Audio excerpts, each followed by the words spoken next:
அனைவருக்கும் என்னுடைய மனமார்ந்த வணக்கங்களை தெரிவித்துக் கொண்டு என் முன் உட்கார்ந்திருக்கும் அனைத்து தாமரை சொந்தங்களுக்கும் என்னுடைய வணக்கங்களை தெரிவித்துக் கொள்கின்றேன். 2014 மோடிஜி அவர்கள் பாராளுமன்றத்திற்குள்ள கூறும்போது ஒரு நமஸ்காரம் பண்ணிட்டு உள்ள பூந்த உடனே ஒரே ஒரு வார்த்தை தான் சொன்னார். 5 வருஷம் கழிச்சு நம்ம காரியகர்த்தாலாம் மக்கள் கிட்ட போய் வாக்கு கேட்கும்போது தலை நிமிர்ந்து கர்வத்துடன் பெருமையுடன் கேட்பார் என்று அந்த மாதிரி நிலையை உருவாக்குவேன்னு சொன்னார். இன்னைக்கு நாம பெருமையோட காலரை தூக்கிட்டு ரிப்போர்ட் கார்டு கொடுக்க இங்க வந்திருக்கிறோம். 4.5 வருஷத்துல என்னென்ன சாதிச்சோன்ற ரிப்போர்ட் கார்டு கொடுக்கறதுக்காக நாம எல்லாரும் இங்க கூடியிருக்கிறோம். 2014 அவன் முக்காடு போட்டுக்கிட்டு தான் ஓட்டு கேட்டான் காங்கிரஸ்காரன். இதுதானே உண்மை. இன்னைக்கு 2014 எந்த மினிஸ்டர் எந்த ஜெயில இருக்கிறான் அப்படின்றது தெரியாது. ஏ டு ABCDEFG பாத்தீங்கன்னா A to Z மட்டும் ஒவ்வொரு ஸ்கேம். ஏனா ஆதர்ஷ், பினா போஃபோர்ஸ், சினா கோல் ஆயிடுச்சுங்களா. இந்த மாதிரி A to Z மட்டும் வாரம் ஒரு ஸ்கேம், வாரம் ஒரு ஊழல், வாரம் ஒரு கொள்ளை. இதுதானே நியூஸ் வந்துட்டு இருந்தது. காங்கிரஸ் ஆட்சியில வாரத்துக்கு ஒரு ஸ்கேம், பிஜேபி ஆட்சியில வாரத்துக்கு ஒரு ஸ்கீம். இதுதானே உண்மை. இது மட்டும் யாராவது ஒரு பிஜேபி மினிஸ்டர் மேல ஒரு ஊழல் குற்றச்சாட்டு வந்திருக்குதா? இந்த மாதிரி கண்கொத்தி பாம்பு மாதிரி அப்படியே மைக்ரோஸ்கோப்ல பார்த்துட்டு இருக்கிறாங்களே எல்லா ஆங்கிள்லயும் காங்கிரஸ்காரன், இந்த கம்யூனிஸ்ட்காரன், அப்புறம் சில அவங்களுடைய கைக்கூலிங்கெல்லாம் நிறைய பேர் இருக்கிறானுங்க இல்லையா, மைக்ரோஸ்கோப் விட்டு பார்த்துட்டு இருக்கிறானுங்க இல்ல, அவங்களுடைய கைக்கூலியா செயல்படக்கூடிய இந்த மீடியாக்கள் இருக்கிறானுங்க பாத்தீங்களா, இவனெல்லாம் 360 டிகிரியில வச்சு பார்த்துட்டு இருக்கிறாங்க மோடியை. எங்கேயாவது ஒரு ஊழல் கண்டுபிடிக்கலாமா, எங்கேயாவது ஒரு ஊழல் கண்டுபிடிக்கலாமான்ட்டு. ஆனா எங்கேயும் அவனால கண்டுபிடிக்க முடியல. அவனாலேயே ஒரு ஊழலும் கண்டுபிடிக்க முடியாது. ராஃபல் அதுவும் சுப்ரீம் கோர்ட் வந்து அவன் செருப்பில் அடிச்சு அனுப்பிச்சு விட்டான் காங்கிரஸ்காரன். ஒரு ஊழலும் இல்லை, நீ சும்மா போத்திக்கிட்டு போ அப்படின்ட்டான். இதுதானே உண்மை. ஸோ இவனுங்க வந்து என்னன்ட்டு பார்த்தீங்கன்னா, நாம சிந்திக்க வேண்டிய விஷயம். மோடி ஃபர்ஸ்ட் இந்த திராவிட கட்சிங்க இந்த கொள்ள கூட்டத்தை பத்தி பேசுறதுக்கு முன்னாடி நான் கொஞ்சம் ரிப்போர்ட் கார்டை கொடுக்குறேன். 2014 நாம ஆட்சிக்கு வரும்போது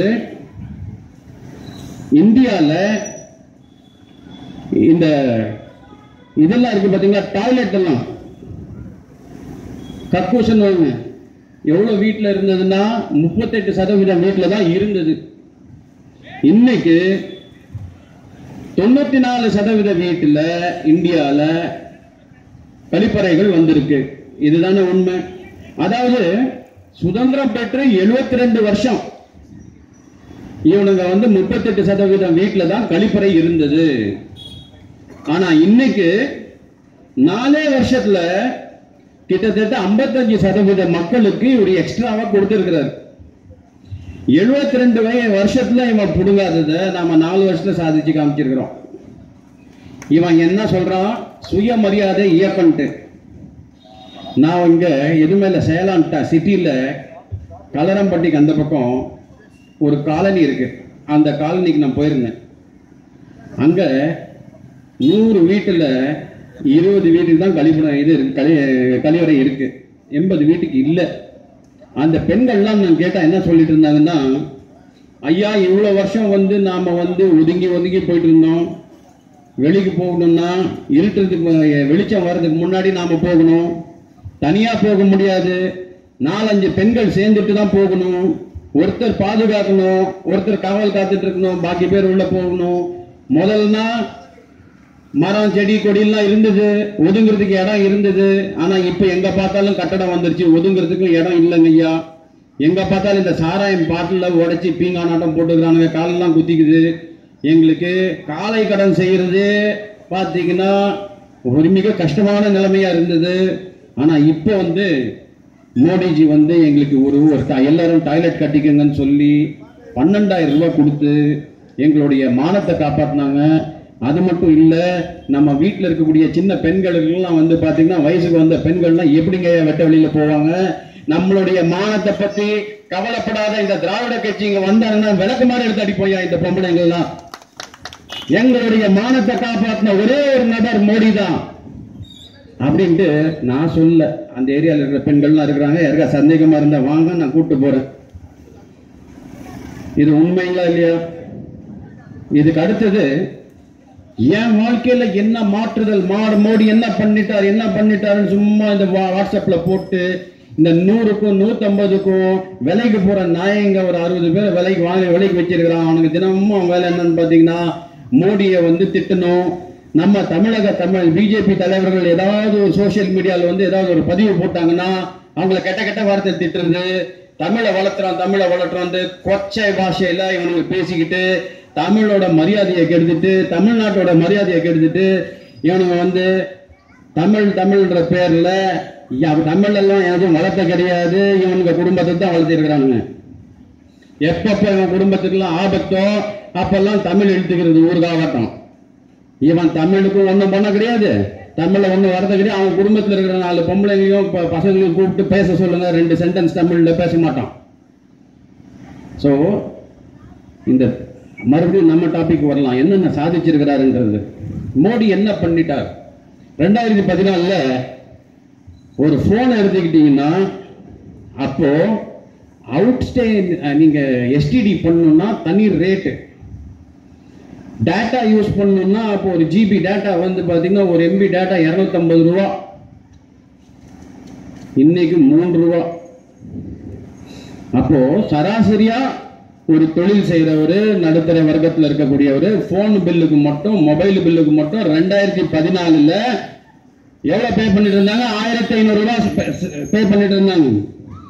ஆனா இன்னைக்கு 99 ரூபாய்க்கு 1.4 GB data free, unlimited STD local call, 100 SMS free. விடுறானா இல்லையா? அப்போ ஒரு போனுக்கு ஒரு மாசத்துக்கு 1400 ரூபாய் மிச்சம் இருக்குது. வருஷத்துக்கு எவ்வளவு? இந்த 12 போடுங்க, கிட்டத்தட்ட 16000 ரூபாய் மிச்சம் ஆகுதுங்களா? 5 வருஷத்துக்கு எவ்வளவு மிச்சமா இருக்குது? கிட்டத்தட்ட 80000 ரூபாய் மிச்சம் ஆகுது ஒரு போனுக்கு. இது யாராவது யோசிச்சு பாத்தீங்களா? ஒரு வீட்டுல ஒரு போனா இருக்குது, சராசரியா இன்னைக்கு ஒரு வீட்டுல 3 போன் வச்சிருக்கிறாங்களா இல்லையா? அப்ப பாத்தீங்கன்னா ஒரு குடும்பத்துக்கு 5 வருஷத்துல மோடி எவ்வளவு கொடுத்திருக்கிறாரு? 2 லட்சம் ரூபாய் கொடுத்திருக்கிறாரா இல்லையா? இல்லைங்களா? அதுக்கு அடுத்த சமாச்சாரத்துக்கு வரலாம். இன்கம் டாக்ஸ் 2 லட்சத்திலிருந்து 5 லட்சம் மட்டும் யார் யாருக்கு வருமானம் இருந்ததோ அவெல்லாம் 10% டாக்ஸ் கட்டிட்டு இருந்தான். எவ்வளோ? 10%. யாராவது 5 லட்சம் ரூபாய்க்கு இன்கம் டாக்ஸ் ரிட்டர்ன் காட்டுறான்னா அவன் எவ்வளோ டாக்ஸ் பே பண்ணுவான்னா 25000 ரூபாய் பே பண்ணணும். இப்போ எவ்வளோ தெரியுங்களா? 5% தான். எவ்வளோ? 5%. அதுல பாதி. அதுல எக்ஸம்ஷன் லிமிட் வேற இன்னொரு 50000 ரூபாய் ஏத்திட்டாரு. இப்போ 25000 ரூபாய் இன்கம் டாக்ஸ் கட்டினவன் இன்னைக்கு 7500 ரூபாய் தான் கட்டுறான். எவ்வளவு மிச்சப்படுத்திருக்கிறாங்க? 17500 ரூபாய் மிச்சப்படுத்திருக்கிறாரா இல்லையா மோடிஜி? சரி. அதுக்கு அடுத்தது 2004 காங்கிரஸ்காரன் ஆட்சிக்கு வரும்போது பெட்ரோல் வந்து 36 ரூபாய் லிட்டரு. எவ்வளோ? 36. 2009 அவன் ஆட்சி விட்டுட்டு போகும்போது 59 ரூபாய். அவன் 2014 விட்டுட்டு போகும்போது 73 ரூபாய் சொச்சம். அதாவது 10 வருஷத்துல 36 ரூபாயிலிருந்து 73 ரூபாய் கொண்டு விட்டுட்டு போனான். டபுள் பண்ணிட்டான் 10 வருஷத்துல, இல்லையா? ஆனா மோடி ஆட்சிக்கு வரும்போது பெட்ரோல் விலை 74 ரூபாய். இன்னைக்கு என்ன இருக்குது? அதோட அதிகமா இருக்குதா கம்மியா இருக்குதா? கம்மியா தானே இருக்குது. இன்னைக்கு 72. ஆட்சிக்கு வரும்போது 74, இன்னைக்கு 72, இல்லைங்களா? அதோட பெட்ரோல் விலையும் குறைஞ்சிருக்குதா இல்லையா? சரி, அடுத்த விஷயம் வரலாம். எல்லாம் நம்ம வீட்டில் நீங்க எல்லாம் யூஸ் பண்ணிட்டு இருக்கீங்க, அந்த பொருள் பத்தி தான் நான் பேசுறேன்.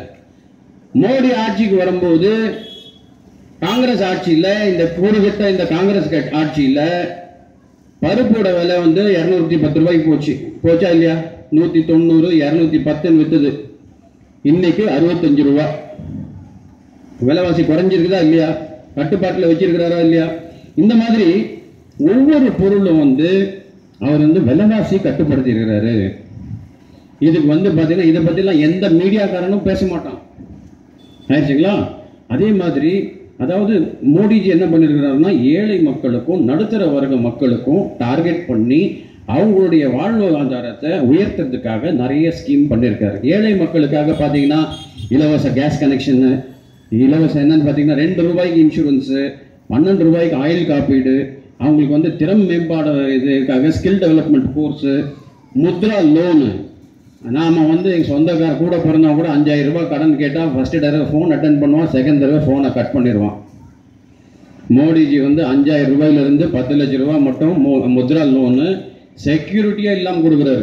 பேங்க்காரெல்லாம் கேட்டால் மோடிஜி செக்யூரிட்டி இல்லாமல் எப்படி கொடுக்குறது அப்படின்ட்டு. மோடிஜி என்ன பண்ணார்னா இதெல்லாம் எங்கள் மக்கள், நான் செக்யூரிட்டி இதுக்கு நீ இதை பற்றி கவலைப்படாத அப்படின்ட்டாரு. இது மட்டும் 14 கோடி மக்கள் இந்தியா ஃபுல்லாக முத்ரா லோனு 14 லட்சம் கோடி கொடுத்துருக்கிறார் முத்ரா லோன். இதில் அதிகமாக வாங்கினது யாருன்னு பார்த்தீங்கன்னா தமிழ்நாடு தான். 72,000 கோடி தமிழ்நாட்டுக்கு கொடுத்துருக்கிறார். தமிழ்நாட்டோட ஜனத்தொகை 6 கோடி சொச்சம். நாம் ஆட்சி செய்யக்கூடிய உத்தரப்பிரதேசில் ஜனத்தொகை 24 கோடி. 24 கோடி ஜனத்தொகைக்கு 60,000 கோடி கொடுத்திருக்கிறார் முத்ரா லோனு. 6 கோடி இருக்கக்கூடிய தமிழ்நாடு ஜனத்தொகைக்கு 72,000 கோடி கொடுத்திருக்கிறார். யாருக்கு அதிகமா கொடுத்திருக்கிறாங்க? தமிழ்நாட்டுக்கு கொடுத்திருக்கிறாரா? அதே மாதிரி காங்கிரஸ் காரனும் திமுக காரனும் இன்னைக்கு வந்து மாநில சுயாட்சின்னு ஒப்பார வச்சிட்டு இருக்கிறாங்க இல்லையா? வச்சிருக்கிறாங்களா இல்லையா? அவனுங்க ஆட்சியில தமிழ்நாட்டுக்கு மத்திய சர்க்கார் எவ்வளவு தொகை கொடுத்தாங்க? 80,000 கோடி கொடுத்துட்டு இருந்தாங்க. 2017 பிரகாரம் மோடிஜி தமிழ்நாட்டுக்கு எவ்வளவு கொடுத்தாரு? 1,81,000 கோடி. மோடி தமிழ்நாட்டுக்கு எதுவும் செய்யல. இந்த 1 லட்சம் கோடி எக்ஸ்ட்ரா வந்திருக்கு. அது கொடுத்துக்கிறது மோடியா இல்ல பாகிஸ்தான்காரன் இம்ரான் காரனா? அதாவது நீங்க சிந்திச்சு பார்க்கணும். தமிழ்நாட்டுக்கு அந்த அளவுக்கு எந்த பிரைம் மினிஸ்டரும் இந்தியாவில் செய்ய முடியாத அளவுக்கு செஞ்சிருக்கிறார். 2 லட்சம் கோடிக்கு பாத்தீங்கன்னா ரோடுக்கு மட்டும் 2 லட்சம் கோடி கொடுத்திருக்கிறார். துறைமுகத்துக்கு ஒரு 70,000 கோடி கொடுத்திருக்கிறாங்க. இங்க இருக்கிறவங்களுக்குலாம் என்ன தெரியுமா? எல்லாம் நக்சலைட்டுங்க. இப்போ நாம யோசிக்க வேண்டியது என்னன்னு பாத்தீங்கன்னா மோடியை எதிர்க்கிறவங்க யாரு அப்படிதான் நம்ம யோசிக்கணும். ஃபர்ஸ்ட் வந்து பாத்தீங்கன்னா காங்கிரஸ்காரன், அவன் தான் கொள்ள கூட்ட தலைவன். அவனுக்கு சுத்தி இருக்கிறவங்கலாம் பாத்தீங்கன்னா இந்த குடும்ப அரசியல் செய்யறவன். முலாயம் சிங் யாதவ் அவன் குடும்பத்தை மட்டும் வளர்த்துறான். இங்க கருணாநிதியோட குடும்பம் தான் இங்க வளரும். திமுக அது குடும்ப அரசியல் தான். இந்த மாதிரி குடும்ப அரசியல் செய்யறவனுக்கெல்லாம் இன்னைக்கு வந்து பாத்தீங்கன்னா ஒரு மிகப்பெரிய ஒரு என்னன்னு பாத்தீங்கன்னா வாழ்க்கை பிரச்சனை. அவன் அரசியல்ல இருந்து இன்னொரு தடவை மோடி வந்தாருன்னா காணாம போயிடுவான். ஏன்னா அவனுக்குலாம் டெவலப்மெண்ட்னா என்னன்னு தெரியாது. மோடிஜி வந்துதான் டெவலப்மெண்ட் அரசியல் என்ற ஒரு கான்செப்டை இன்ட்ரடியூஸ் பண்ணிருக்கிறார். ஜாதியை பத்தி எங்கேயாவது மோடிஜியோ பிஜேபியோ எங்கேயோ பேசி பார்த்துருக்கிறீங்களா? இவனுங்க தான் ஜாதின்னு பேசி மக்களை பிரிக்கிறது. மக்களை யாரெல்லாம் ஒன்று சேர்த்துனா சப்கா சாத் சப்கா விகாஸ் எல்லாரையும் ஒன்று சேர்த்துனா அவரை பார்த்தா பிடிக்காது. ஆயிடுச்சுங்களா? இன்னைக்கு வந்து இந்த கொள்ள கூட்டம் வந்து கம்யூனிஸ்ட்காரன் தமிழ்நாட்டில் இந்த திராவிட கட்சிங்க, அதுக்கப்புறம் இந்த மதம் மாற்றம் செய்யக்கூடிய ஒரு கூட்டம் இருக்கு பார்த்தீங்களா, இந்த கிறிஸ்துவ கூட்டம், அதுக்கப்புறம் இந்த இஸ்லாமிய தீவிரவாதிகள், இவங்க எல்லாம் பார்த்தீங்கன்னா கம்யூனிஸ்ட்காரன், இவங்க எல்லாம் சேர்ந்து மோடியை ஒழிக்கணும். மோடி வந்தார் என்னன்னு பார்த்தீங்கன்னா இன்னொரு தடவை மோடி வந்துட்டானுங்கன்னா அவனுங்கெல்லாம் காலி. சம்பாதிக்க முடியாது, கொள்ளடிக்க முடியாது, அரசியல் செய்ய முடியாது. மோடி வந்துட்டாருன்னா சிஸ்டம் எல்லாம் சுத்தம் பண்ணிடுவார். அதனால இந்த கொள்ள கூட்டம் வந்து மோடியை வந்து குறி வைக்கிறது கிடையாது. அவனுக்கு குறி வைக்கிறது யாரு? உங்களை. ஒவ்வொரு நபரையும் வந்து அவன் குறி வைக்கிறான். அதை அவனால் சொல்ல முடியாது. அதனால தான் மோடின்னு சொல்லி மோடியை தாக்கிட்டு இருக்கிறாங்க. நாம வந்து பார்த்தீங்கன்னா இவனுங்க வந்து இந்த கூட்டத்தை கொள்ள கூட்டத்தை வேரோடு நாம வந்து அகற்றணும்னா இவனுங்க செய்யக்கூடிய அயோக்கியத்தனத்தை நாம தெரிஞ்சுக்கணும். இப்போ நீங்க உங்க வீடை பூட்டிட்டு வெளியூருக்கு போறீங்க. வெளியூருக்கு போகும்போது உங்க வீட்டு சாவிய ஊரறிஞ்ச திருடங்கிட்ட கொடுத்துட்டு போவீங்களா? அதுதான் கேள்வி. கொடுத்துட்டு போவீங்களா? ஆனா கொடுக்க மாட்டோம் இல்லையா? நம்ம வீடு பாதுகாப்பா இருக்கணும்ன்ற எண்ணம் இருக்குல்ல எல்லாருக்கும். அதே மாதிரி இப்போ இந்த கொள்ளை கூட்டத்தை ஊரறிஞ்ச இந்த கொள்ளை கூட்டம், இந்த திமுக காங்கிரஸ்காரன் இவனுக்கெல்லாம் நம்ம ஓட்டு போட்டு நம்ம மாநிலத்துடைய கஜானாவையும் நம்ம நாட்டோட கஜானாவையும் கொடுத்தோம்னா என்ன ஆகும்? குற்றவாளி யாரு? அவனா நீங்களா? திருடனா திருடங்கிட்ட சாவி கொடுத்தவன் குற்றவாளியா? இதுதான் நம்ம பார்க்கணும். எவனா ஒருத்தன் நல்லவன் 200 ரூபாய் கொடுத்து ஓட்டு வாங்குவானா 2000 ரூபாய் கொடுத்து ஓட்டு வாங்க முடியுமா? நம்மளால முடியாது. திருடனால மட்டும்தான் கொடுக்க முடியும். அந்த மாதிரி எவன் காசு கொடுக்குறானோ அவன் திருடன். அந்த திருடனுக்கு நீங்க ஓட்டு போட்டீங்கன்னா உங்க பசங்களுடைய எதிர்காலத்தை நீங்க அடமானம் வைக்கிறீங்கன்னு அர்த்தம். இதுதான் சிம்பிள் சமாச்சாரம். இதை நீங்க உணர்ந்துக்கிட்டீங்கன்னா உங்க குடும்பமும் விளங்கும், நாடு விளங்கும். வாய்ப்பளித்தமைக்கு நன்றி. சிறப்பாக உரையாற்ற